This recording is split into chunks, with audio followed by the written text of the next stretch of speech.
दोस्तों, आज मैं आपको एक रहस्यमय कहानी सुनाने जा रहा हूँ। रहस्यमय कहानी का नाम है खोई हुई डायरी का रहस्य। स्थान देहरादून का पुराना बोर्डिंग स्कूल और इसमें जो मुख्य पात्र है वो है आरुषि। आरुषि एक होशियार लेकिन अकेली रहने वाली 15 साल की लड़की है। आरुषि को पुराने किस्से, कहानियों और रहस्यों में गहरी दिलचस्पी थी। जब वो नई क्लास में दाखिल हुई तो उसे स्कूल की लाइब्रेरी के पीछे एक बंद कमरा दिखाई दिया जिसमें जाने की इजाजत किसी को भी नहीं थी।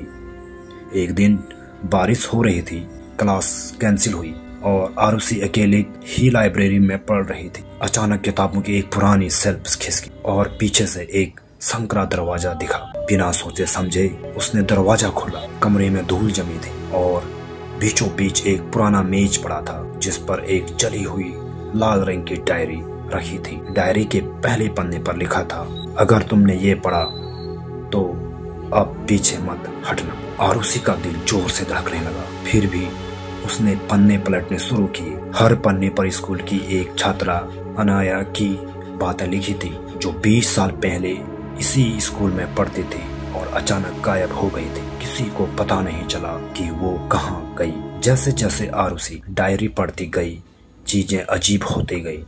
उसके कमरे की घड़ी हर रात ठीक 2:13 पर रुक जाती। खिड़कियां अपने आप खुलने लगती और कभी कभी उसे आईने में कोई परछाई दिखाई देती। डायरी के आखिरी पन्ने पर लिखा था, मैं अब यही हूँ। मेरी डायरी मुझे बात कर रखती है। उसे जलाना मत, वरना मैं हमेशा के लिए छूट जाऊंगी। आरुषि डर गई। क्या करें? डायरी को जलाए या वापस उसी कमरे में रख दे? अगली रात 2:13 पर आरुषि ने हिम्मत की। उसने डायरी को वापस उसी मेज पर रखा और दरवाजा बंद कर दिया। तभी उसे पीछे से एक आवाज आई, धन्यवाद, मुझे अब शांति मिलेगी। अगली सुबह वो दरवाजा फिर से दीवार में समा गया।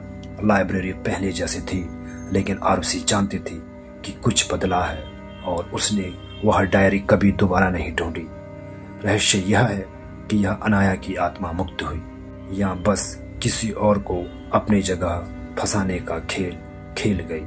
कुछ रहस्य जवाब नहीं चाहते, वो बस महसूस होते हैं। दोस्तों, अगर ये रहस्यमय कहानी आपको अच्छा लगा तो आप हमारे चैनल को लाइक और सब्सक्राइब करना ना भूलें।